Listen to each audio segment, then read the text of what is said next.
So, what do you want? Now, I know that sounds a really simplistic question, but it's one that a lot of people have difficulty answering. Because if you don't know what you want, how will you know when you've got it? And this is something that all too often gets overlooked because it's assumed that we already know this.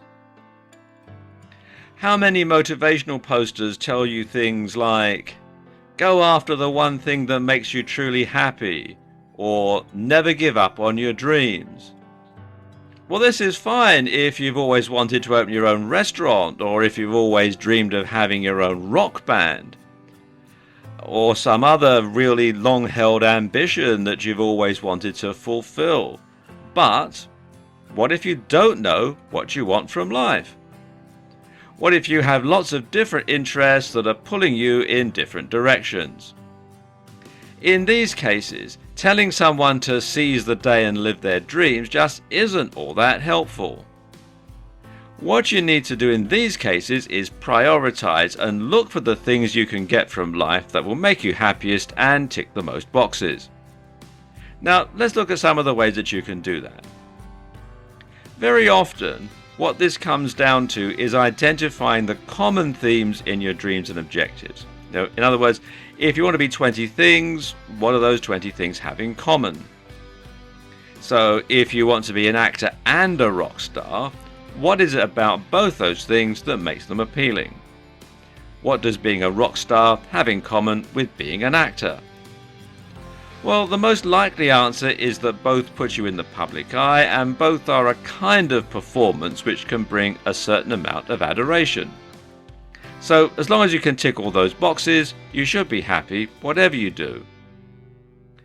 Another way to get to the bottom of what it is that you really want and to discover why you want it is to use the 5 whys technique. Here, you ask yourself the question why 5 times in a row in order to dig deeper and deeper into your motivations.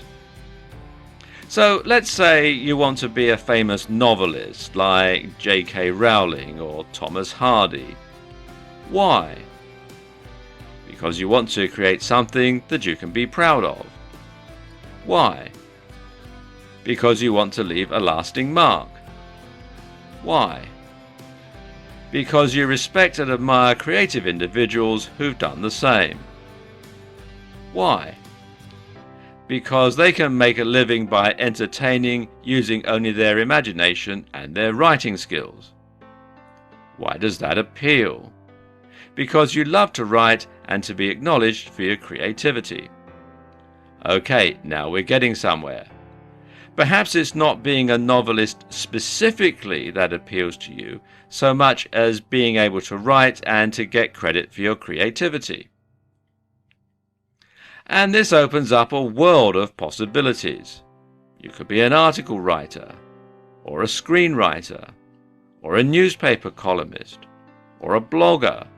The list just goes on and on. Another way to find out what it is you really want is to look at your role models and see what it is about them that you admire. Which parts of their lives would you like to emulate? What do they have in common? Another tip is to look back at what you wanted to be when you were younger. Now, sometimes this will have no bearing because we can change an awful lot in a few decades.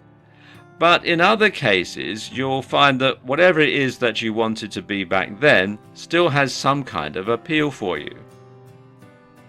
Now, back then, you probably dreamed of being something much more ambitious and less realistic because, let's face it, we do all get a bit more cynical as we get older.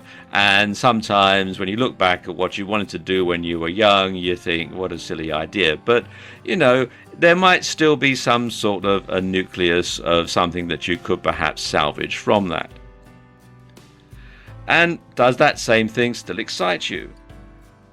Once again, think of what it is about that thing that appeals and how you could realistically achieve the same end. For example, if you couldn't make it as a basketball player, perhaps you've got what it takes to be a coach. You're still involved in basketball, just in a different way. So think about what you want and then brainstorm your goals. Write them down and place them somewhere that you can see them.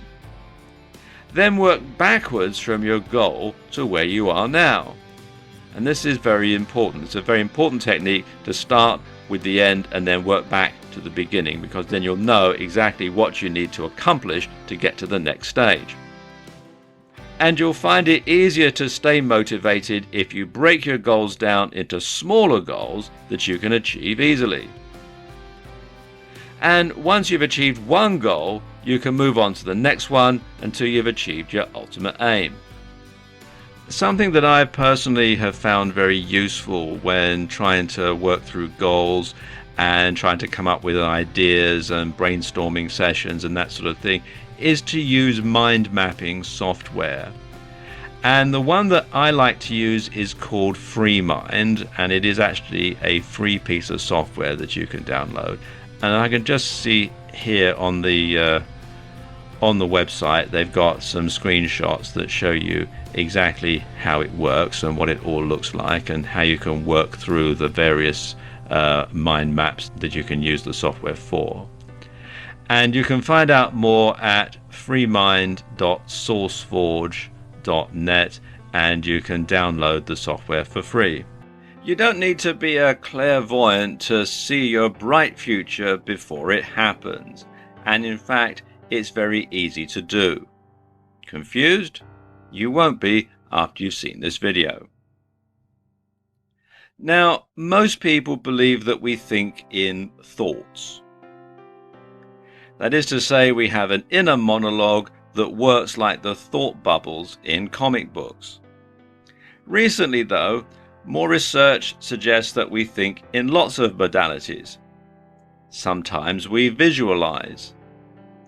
Sometimes we imagine our bodies doing something and almost feel what we're thinking. And sometimes we just know. And this latter example is called unsymbolized thought. In fact, thinking with our bodies and our senses might just be what enabled us to develop thought in the first place.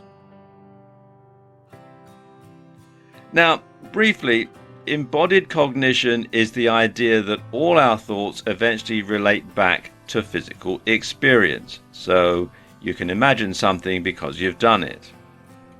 When someone says something to you, or when you think something, your brain interprets this in such a way that it gives it meaning. You don't inherently understand language, which means the brain must be translating it into some kind of pure meaning. Psychologists once believed that the brain had a language of its own that they called mentalese. More recently, though, more and more experts adopted the belief that we understand things by visualizing them. When someone tells you a story, you understand the story because your brain visualizes it happening to you. Now, when somebody tells you that they walked along the beach, you visualize the color of the sand. You imagine the sea breeze on your skin, and you almost hear the sound of the waves breaking. When we think higher level thoughts, we understand them only because we can relate them back to our own physical experiences via abstraction. Maths, after all, is fundamentally based on counting. This is also consistent with the idea that areas of our brain light up during visualization, just as though we are really engaging in the action. So, if you imagine yourself swinging a golf club, then the neurons relating to that movement will fire in your brain, and as far as your brain and body is concerned, it might as well be happening. Don't believe that visualization can trick your brain into thinking something is happening and thereby alter your emotional state? Well, just try reliving some of your most upsetting moments or imagining scenes from a very sad movie, and you'll start to feel incredibly sad in no time. So, how can you use this power of visualization to improve your productivity or to help you achieve your goals? Well, there are a number of different ways. The best way is just to imagine what it will feel like to achieve your goals. Create a detailed mental image of the desired outcome using all of your senses. For example, if your goal is to lose weight, imagine what it will be like to put on a pair of jeans in your desired smaller size. Imagine what it will feel like to walk down the street wearing them. Think of the compliments you'll get from friends and family. Imagine how good that's going to feel. The anticipation of getting the desired result can act as an incentive for you to go out and achieve the goal. You can't wait to experience those feelings for real. Now visualize the opposite. Imagine it all going wrong and then remember why it matters. You can do the same thing with almost anything you're struggling to focus on. By linking what you're doing back to the emotional hook and the reason that you're doing it, you can much more effectively find the determination and drive that you need to complete it. Keep your goals in mind and you'll be much more motivated every day to get out of bed and start working out, or to work on your personal project, or to practice your musical instrument, or to put in your very best performance at your work. In this video, I want to talk about reprogramming your brain using a technique called CBT. Now, what is CBT?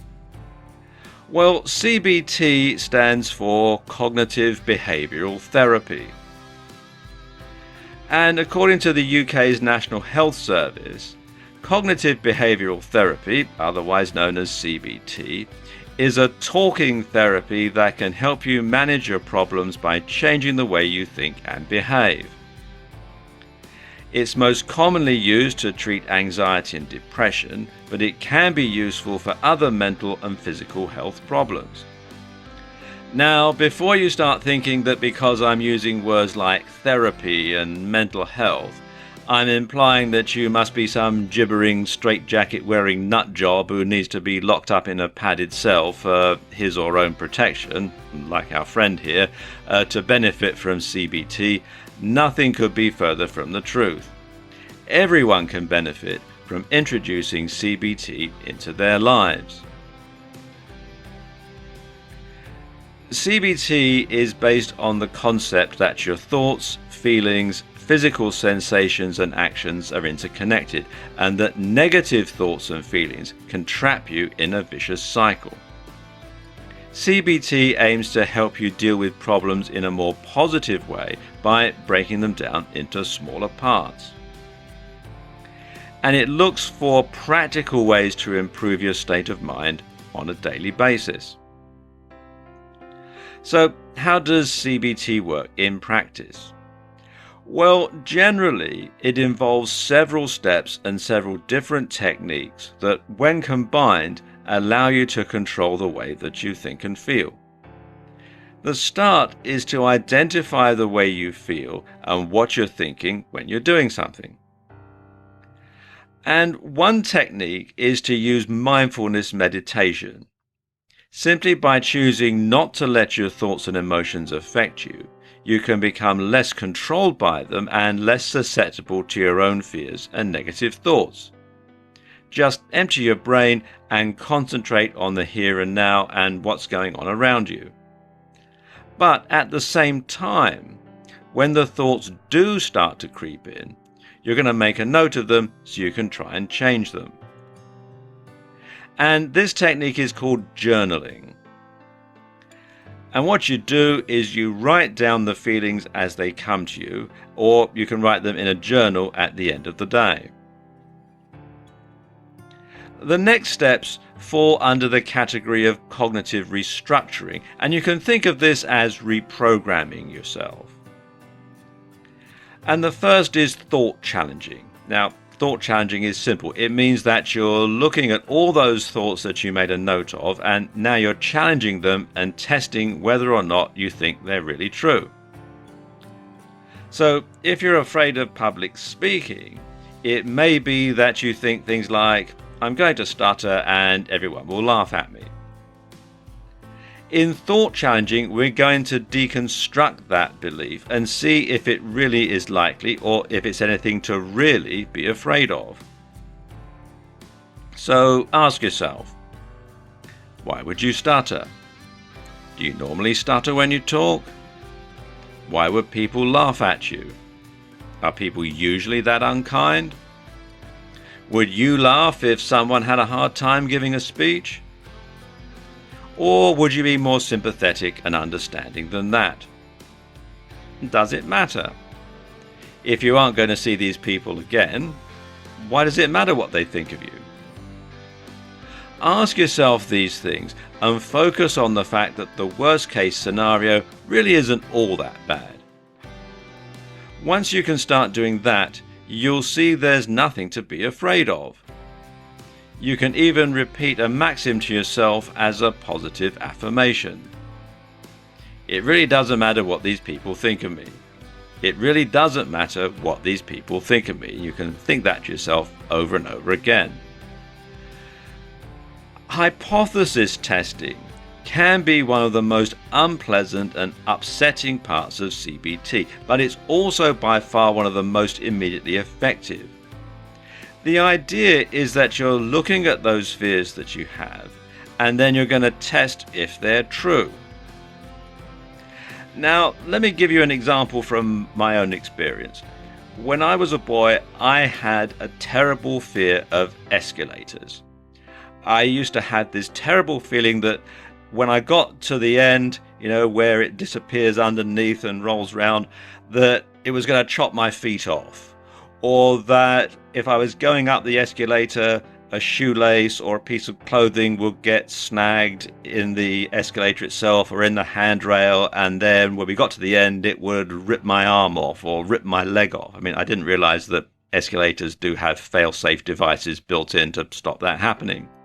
So every time I went anywhere and there was an option to use the stairs instead of the escalator, I always took that. And the more I avoided escalators, the worse my fear and my phobia got. Well, one day, I suppose I was about 10 years old, and I went up into central London with my parents, and we took a journey on the London Underground, on the tube. And we went on the Bakerloo line. And for those who are familiar with the London Underground, you'll know that this is actually one of the deeper lines on the system. And getting on the train was fine because at the station that we got on at, there was a lift, an elevator. But when we got to our destination station, the only way out was up the escalators. And it was really crowded, I remember, and we were sort of pushed on by the crowd. And when we got to the bottom of the escalator, and I didn't want to go up, and there was no other way of getting up though, and somebody, probably my mother I suspect, gave me a hefty shove in the back and pushed me onto the escalator. And it was a really long escalator, like the one in this picture. And I was absolutely petrified all the way up. And then we got to the end, and I had to get off, and guess what? Nothing happened. I was perfectly all right. It didn't chop my feet off or rip my arm off or any of the other phobias that I had. It was absolutely okay. And then, of course, when we were going home, I had to go down the escalator to get back on the train, so I had to repeat the whole process all over again. And we got to the bottom, and everything was fine. I still had both legs attached and nothing had fallen off, and I hadn't been badly injured, and my fear and phobia was proved to be absolutely groundless. Now, although I didn't realize it at the time, what I was doing was hypothesis testing. My parents and everybody else using the escalator knew that nothing bad was going to happen. And deep down inside, I probably knew that too. All I needed was to have the hypothesis put to the test. And it worked, and my fear of escalators vanished. And when I grew up, I worked in central London for many years, and I used to go up 2 flights of escalators at Tottenham Court Road tube station every day, and I had absolutely no trouble at all. Now, obviously, you have to use some caution here. You don't want to test your fear of heights hypothesis by jumping off a bridge because you'll probably die. But going up to the observation deck of a skyscraper isn't going to do you any harm. You can use CBT to improve your life. You can use CBT to overcome any phobia or any problem. So if you're afraid of heights, assess why and then address those fears and reprogram the way that you think about them. If you find you're not great at meeting other people, you can practice in your mind and force yourself to face those fears. And you can take CBT further too and impact on other areas of your life. For example, if you're someone who struggles to get to sleep, you'll know it can impact on every other aspect of your life, leaving you tired and stressed. The problem? Well, the later it gets, the more stressed and anxious you become. And the solution is to apply a little CBT. This time, the focus is going to be on identifying your thought processes and seeing what would be more useful in that given moment. The problem is trying to force yourself to sleep. Now, when you do this, you create stress, and then when you're stressed, of course, you can't sleep. So instead, try reminding yourself that it doesn't matter if you get to sleep as long as you're resting. Resting is good for you no matter what, so just lie down and enjoy being comfortable. Focus on it and you'll be asleep in minutes.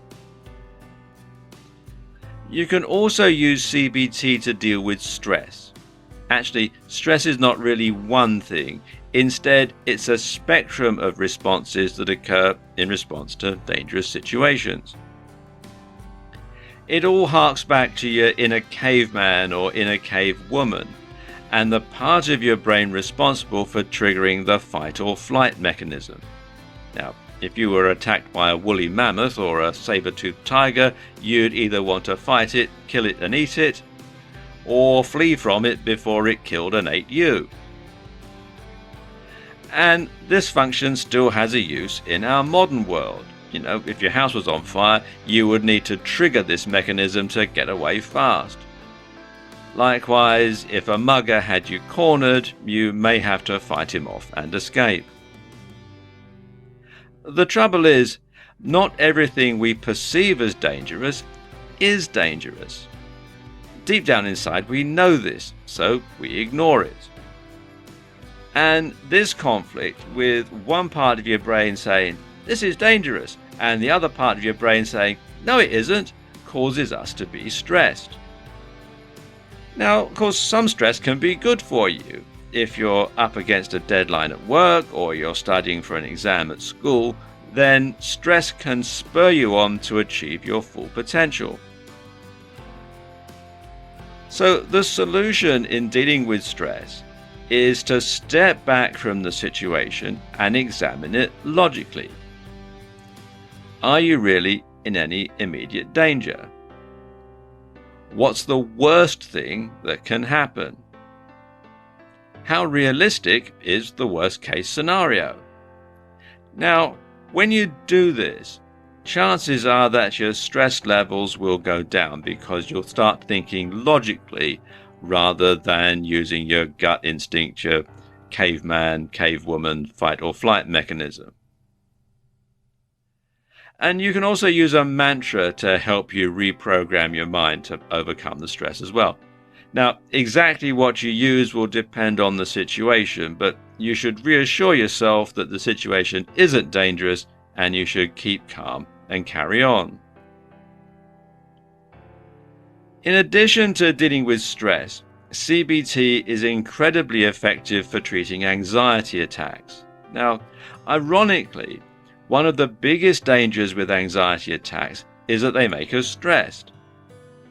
Because we're stressed about anxiety, this makes us become even more stressed, and we work ourselves up into a fluster that can end with fainting and hyperventilation.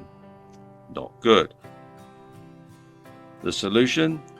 Well, just acknowledge it for what it is and allow it to pass. say to yourself, this is an anxiety attack. I must let it run its course, and then you just allow it to happen and go about your business as you normally would and don't try to do anything about it. You can also do something similar when trying to be less stressed generally, especially when you're trying to calm yourself before a first date or before an interview. Instead of worrying about being stressed, just remind yourself that some stress can be good for you. Something else that's very powerful that you can use is to apply a gratitude attitude. Now, this is a bit like CBT, except in this case, you're not trying to combat a fear or stress. Instead, you're simply going to change your focus again, and this time, you're focusing on what makes you happy and what you're grateful for. And this is a great change because a lot of us are so caught up in everything that's wrong, we never think about how much is right. So take a moment at the end of each day and write down the things that you're grateful for. Your spouse, maybe. Your job, your house, your cat, the computer game you're playing. Write it all down and be grateful. Because there's so much to be happy about, but a lot of the time we miss it. So take your new ability to change the way you think and focus on it. And suddenly, everything becomes happier. In this video, I want to talk about how you can become more mindful, because becoming more mindful is a key way of reprogramming your brain to be more successful. Now, of course, big question is, what is mindfulness? Well, essentially, mindfulness is a form of meditation that has been adopted by CBT. CBT, in turn, is cognitive behavioral therapy. And it's a psychotherapeutic approach used to treat conditions like anxiety, phobias, addictions, etc. And the fact that this is a form of meditation can put some people off. They think it's all new age and something hippies used to do in the 1960s when they weren't smoking dope, driving around in VW microbuses and calling everybody man. Others associate it with religion, like Buddhism, for example, and think that taking it up might compromise their own religious faith. And then there are people who aren't religious at all and don't want to be associated with it for that reason. In fact, nothing could be further from the truth. You can practice meditation whether you are a religious person or an atheist. All meditation really is a directed attempt to control your thoughts and the contents of your mind. And in so doing, you can gain some peace and quiet, or at least be able to better understand the contents of your own brain. So meditation essentially gives us a tool we can use, not only to calm our thoughts and escape the stresses of the day, but also to reflect on the contents of our mind in the interest of self-improvement. And, well, that's all it is, really. Often, meditation means completely silencing all thoughts. And many types of meditation, such as transcendental meditation, instruct you to think of absolutely nothing.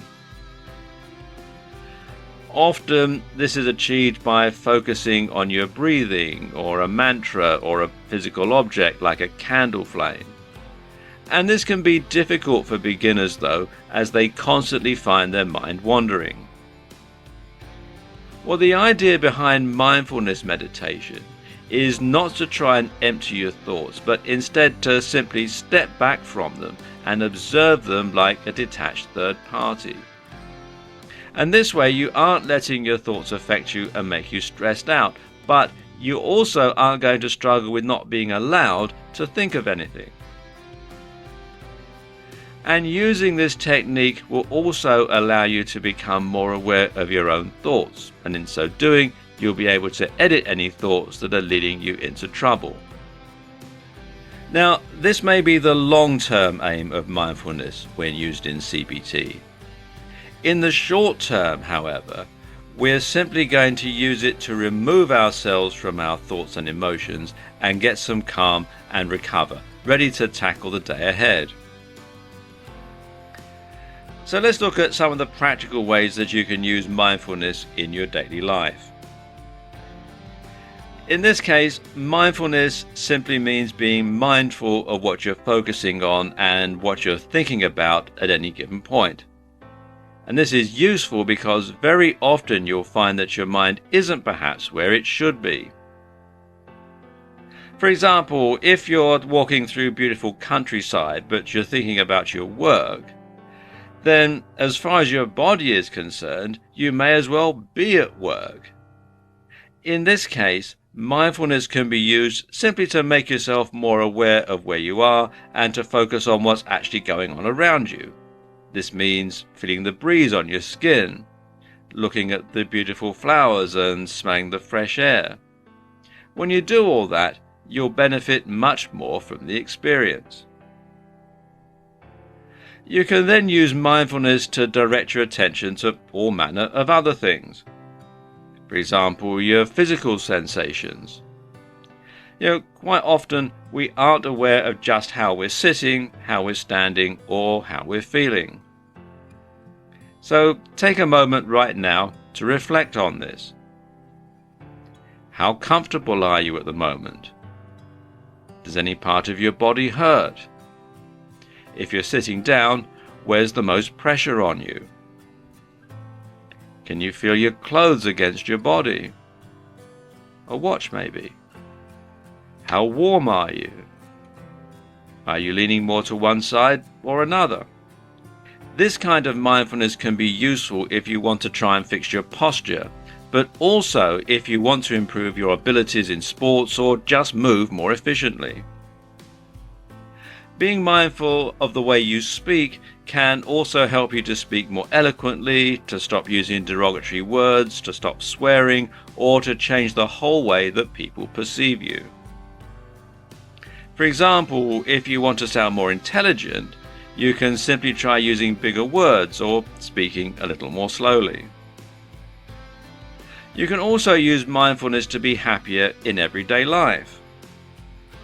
Simply try to stop letting negative emotions affect you by identifying them as temporary and destructive. You can simply notice that you're getting angry and acknowledge that your thoughts will be tainted by that. With practice, this can make you a much calmer, a much happier person.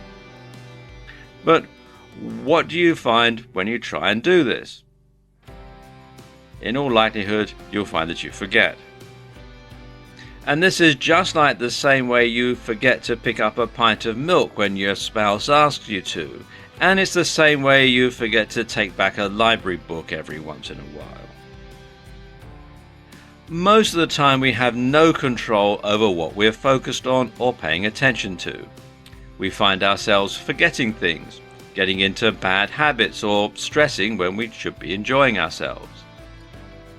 Practicing mindfulness, both as a form of meditation and during the day, can help to improve your ability to control your thoughts and decide how you want to improve yourself and what you want to focus on.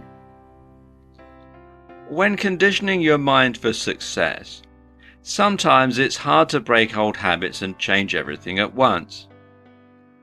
And that's where Kaizen and the law of attraction come in. Let's look at each of them in turn.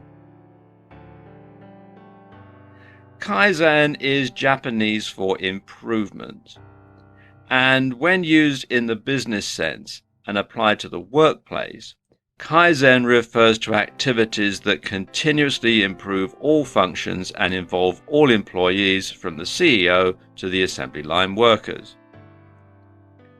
When used generally in your life, it can mean lots of little changes that add up to one very big change. It might mean breaking bad habits one step at a time, or achieving a main goal by achieving lots of little goals along the way. So let's say your goal is to quit smoking. Well, your first step would be to stop smoking cigarettes and start using patches and chewing nicotine gum. Then you gradually cut down the patches, and finally you reduce the amount of gum. And each step along the way leads you closer to reaching your goal of quitting smoking and eliminating your addiction to nicotine. Another example would be learning to play a musical instrument. As you practice, you slowly get better and improve your performance. Now, Toyota, the car manufacturer and big Japanese conglomerate, have taken this to a whole new level. The Toyota production system is known for Kaizen, where all line personnel are expected to stop their moving production line in case of any abnormality and, along with their supervisor, suggest an improvement to resolve the abnormality, which may initiate a Kaizen. And they actually do this in a way that's also known as the Schuhart cycle, Deming cycle, or PDCA. And you start with plan, so you plan what you're going to do, and you do it. Then you check it, and then you act. That's the PDCA. Now, in between do and check, there's also another cycle that you go through. You start with problem finding, display, clear, and acknowledge. And this whole thing is a continuous loop, or two intersecting continuous loops. So as soon as you've completed the last step, which is act, immediately you're starting to plan again. So you're planning the next step. So plan, do, check, problem find, display, clear, acknowledge, act, and then plan and on to the next step. And the whole thing is a continuous cycle over and over and over again. So it's a continuous improvement with every step of the way. Now consider the law of attraction. This states that like attracts like, and if you act in a certain way, your life will change to match. When applied to health, the law of attraction states that worry, fear, stress, or other negative thoughts can make people sick, while positive thoughts of wellness or love can keep people healthy and even cure illnesses. And this can be seen in scientific studies where the placebo effect takes place. Those who receive fake sugar pills tend to become healthier due to the mere fact that they think they're getting treatment when they aren't. Proponents also claim that an important part of maintaining health and curing illnesses is to be able to visualize yourself as being healthy. In finance, it's claimed that if someone consistently thinks prosperous thoughts, then irrespective of their actual situation, they will experience prosperity in the future because like attracts like. Conversely, if a person consistently thinks they are poor, then that will be their future experience. Law of attraction proponents claim that it affects our relationships because whatever we focus on, we experience more of. So if an individual focuses on another person's good qualities, then they experience more of those. Whereas if they focus on what they dislike about that person, those will be the characteristics of that person they experience. They also claim that if you can visualize that a certain person is being nice to you, then you'll be attracting experiences to match those thoughts. When it comes to ambitions and things you want out of life generally, it's claimed that when someone visualizes clearly and in detail what they want to achieve and focuses upon that image, they set in motion through the law of attraction a chain of events which eventually culminates in the materialization of that vision. So act confidently, dress well, look great, and people start taking you more seriously. You then start to be given more responsibility at work and your career improves. You make more money enabling you to live a healthier lifestyle. This makes you more attractive to the opposite sex, and your life generally becomes better. When combining Kaizen and the law of attraction, it brings changes to all areas of your life and facilitates improvements across the board. One of the things that all of us have to do in life at some point is to overcome obstacles. And it's how you approach the situations and how you devise strategies and tactics to overcome those obstacles and achieve success that separates people who are really successful from the also-rans in the rest of the community. When I was at school, one of my teachers had a poster on his classroom wall, and it said, "When life gives you lemons, make lemonade." And it took me a while to figure out what the poster was really saying, because, when life gives you lemons, make lemonade. Well, what if you don't like lemonade? But really, the message of the poster was that you need to make the best out of what you've got. You can't always have a smooth situation. Sometimes you might have some lemons. Well, you need to do something about that, and the way to do that is to make lemonade. And every obstacle can be turned into an opportunity. You just have to learn how to approach it differently to most people, and this takes creativity and perseverance. And in fact, some of the most successful people on the planet have had to overcome obstacles that would finish off most people. And often this involves thinking outside the box. Now, according to Wikipedia, thinking outside the box, also known as thinking out of the box or thinking beyond the box, and especially in Australia, thinking outside the square, is a metaphor that means to think differently, unconventionally, or from a new perspective. And this phrase often refers to novel or creative thinking. The term is thought to derive from management consultants in the 1970s and 1980s, challenging their clients to solve the 9 dots puzzle, whose solution requires some lateral thinking. Now, basically, as you can see on the screen here, you have a grid of 9 dots. And the goal of the puzzle is to link all 9 dots using 4 straight lines or fewer, without lifting the pen and without tracing the same line more than once. So, how would you solve this puzzle? Pause the video now and give it a go.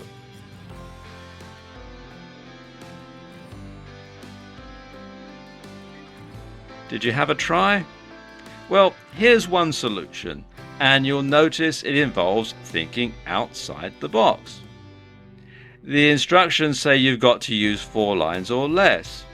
They don't say that you can't go over the edge. Anyway, back to what I was saying earlier about successful people overcoming obstacles. Did you know, for example, that when Thomas Edison's laboratory and factory burned to the ground, he didn't do what most people would do and go, "Oh no, that's it, I'm finished." Instead, he saw the opportunity to rebuild and make it newer and better. And this enabled him to take advantage of new technologies, many of which he'd invented, and go on to make even greater discoveries.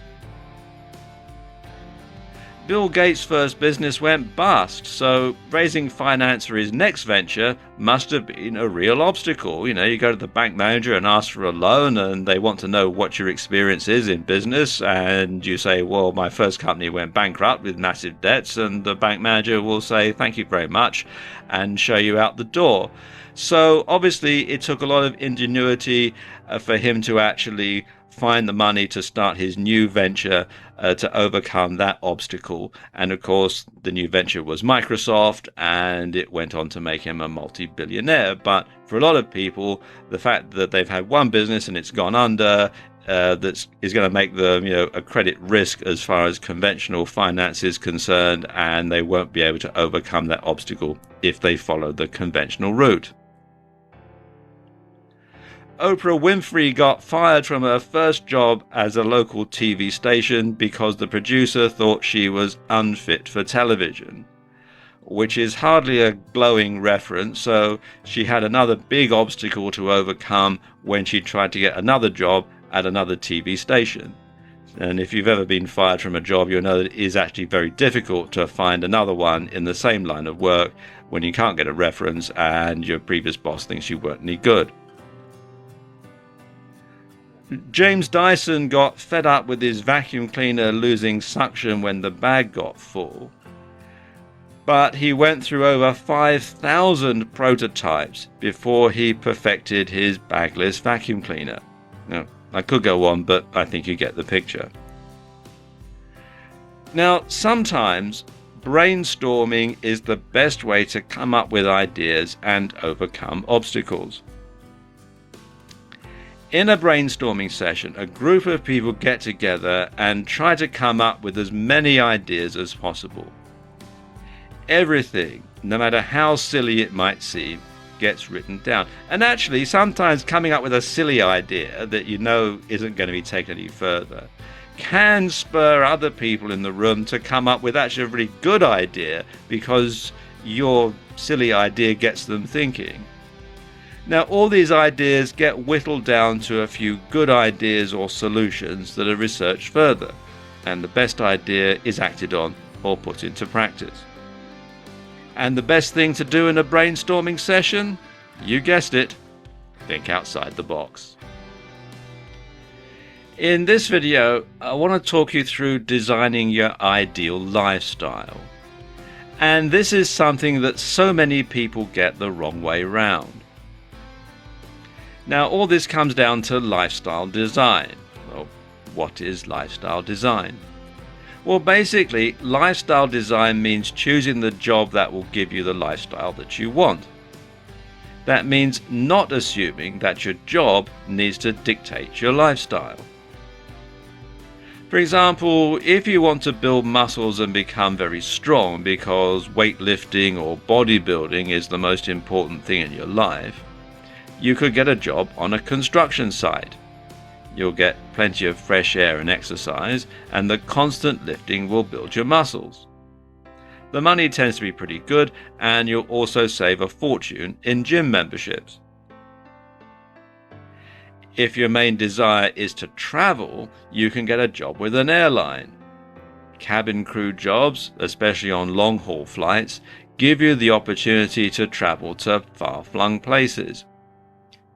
Airlines also offer subsidized or even free travel to ground-based employees, so a job in reservations, publicity, or even the accounts department could give you the opportunity to do a lot of traveling in your spare time. If flexibility is what you crave, then working online is probably for you.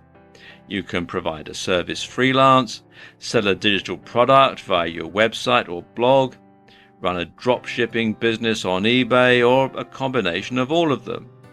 You set your own hours, and you can even travel the world as a digital nomad. All you need is your laptop, a good Wi-Fi connection, and you're set to go. You can work from anywhere, anytime you please. The thing is, don't be afraid to be different. This may mean doing a manual job that lets you get fresh air and exercise. Or it might mean doing a job like rubbish collection that lets you work better hours. The problem people have with this is it's not what they're used to. Too often we feel like we need to live a certain lifestyle in order to live up to what's expected of us, or to be, in quotes, normal. And even if you'd be happier as a construction worker, you might go ahead and become an accountant to keep your family happy, or to feel as though you're a success. And this is a mistake, and your happiness is what should always come first. Likewise, you shouldn't be afraid to be a little unusual. Maybe you want to combine careers in a way that's not particularly common and that onlookers would find strange, but that's fine, really. Don't be afraid to be the first. The fact that you're happy with the lifestyle that you're leading is really what matters. In this video, I want to talk you through how you can become more present and become more involved in things that are going around you and in everything that you do. Now, how can you do this? Well, one method is to start focusing on your body and on your senses a little more. The fact of the matter is that most of us are so in our own heads that we barely notice half of what's going on around us. We walk in a dream state worrying about work or about relationships, and we hardly take time to stop and smell the roses, either literally or metaphorically. So try this right now. Turn off any music that you're listening to and instead just start to notice the sounds around you. I mean, really, really listen. What can you hear? Well, chances are if there's a road somewhere near you, you're going to hear traffic noise. If you're listening to this at home or watching this at home, chances are you're going to hear noises from next door or perhaps from another room. You might hear people talking, music playing, somebody's TV set on, that sort of thing. All sort of subtle things in the background. If you're watching this at work, then you might hear other conversations going on in the room, other people talking, or in adjacent offices, or perhaps you're doing this in somewhere that manufactures stuff and you can hear the machines working. You can probably hear telephones ringing, or perhaps a photocopier whirring away if you're in an office, that sort of thing. You might even hear some sounds from the outside, like a road or a police car or an ambulance going by. That's the sort of thing that you might hear in the distance. And if you're outside, then you're going to hear all sorts of noises. You're going to hear birds singing, you might hear a dog barking, you might hear snippets of people's conversation as they're walking by. All sorts of different things that you're going to hear, which probably you tune out if you're thinking about something else as you're going through your life, through your daily routine. And likewise, you can probably smell a whole load of things that you hadn't noticed. And if you take the moment to feel your own body, then you can probably notice the sensation of the seat pushing into your legs and into your buttocks. Maybe you can feel the blood filling your face and making you feel hot. Or perhaps there's a wind blowing against you. Is it hot or cold? What direction is it coming from?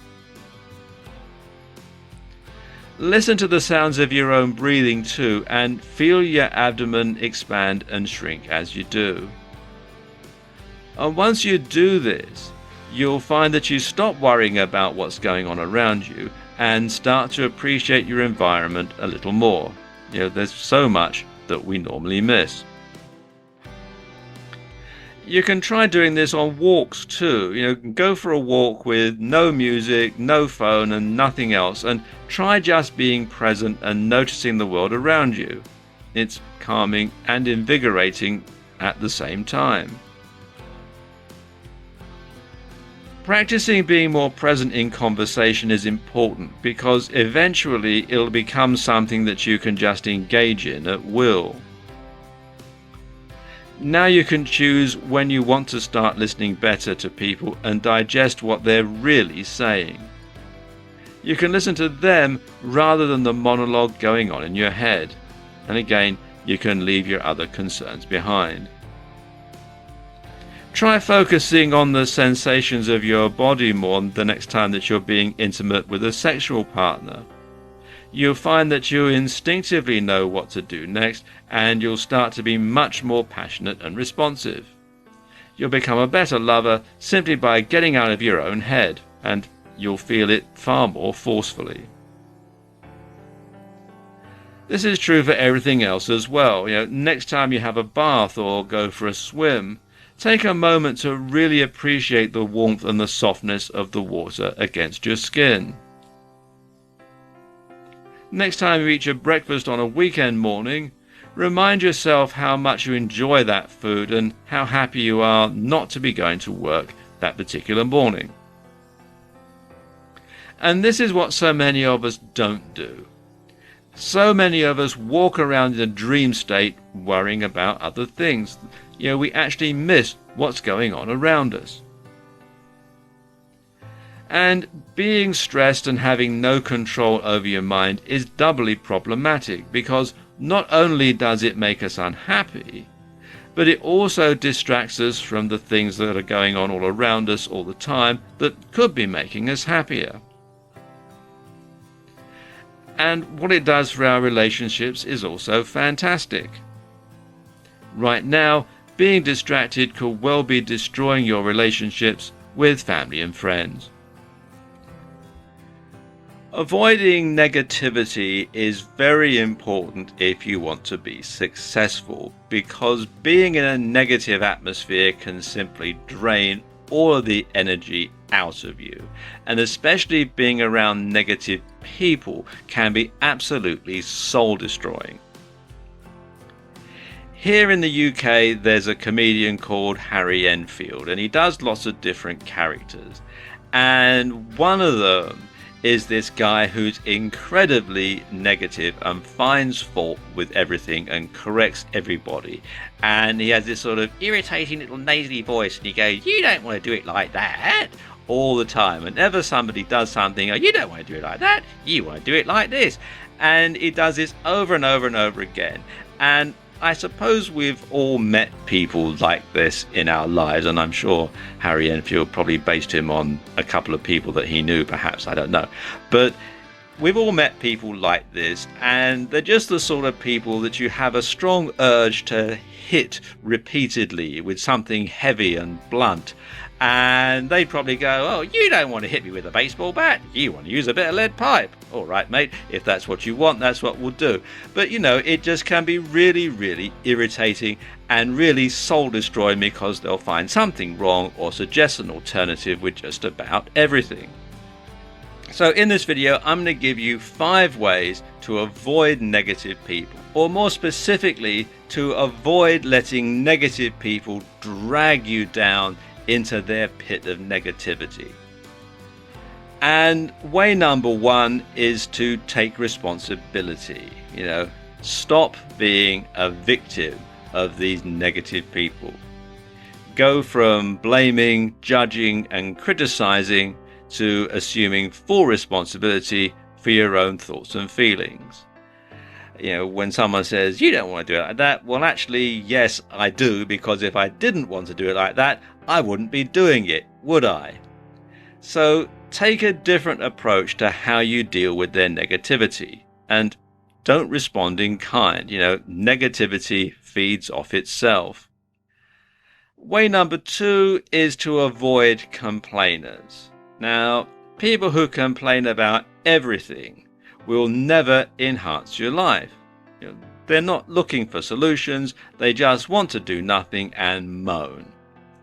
In fact, if you offer a solution, they'll find something wrong with it. And if you point out an obvious solution, they won't thank you, because they actually enjoy being negative. So only deal with them if you absolutely have to. Way number 3 is to keep a positive outlook yourself. Like attracts like, and whether we like it or not, we attract into our lives people, events, and situations that mirror our internal state of mind.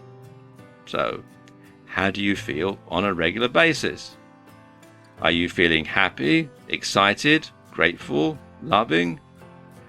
Or are you feeling irritable, judgmental, negative, and frustrated? Keep those feelings in check. Way number 4 is don't overanalyze the situation. Negative people can sometimes behave irrationally, and you'll waste valuable time and energy if you try to make sense of all their actions. So do whatever you can to prevent yourself from becoming emotionally invested in their issues. Way number 5, let go of your own need to complain. Take responsibility for your own emotions and state of being. Don't go around complaining about how much other people's negativity is affecting you, because this will only create more negativity.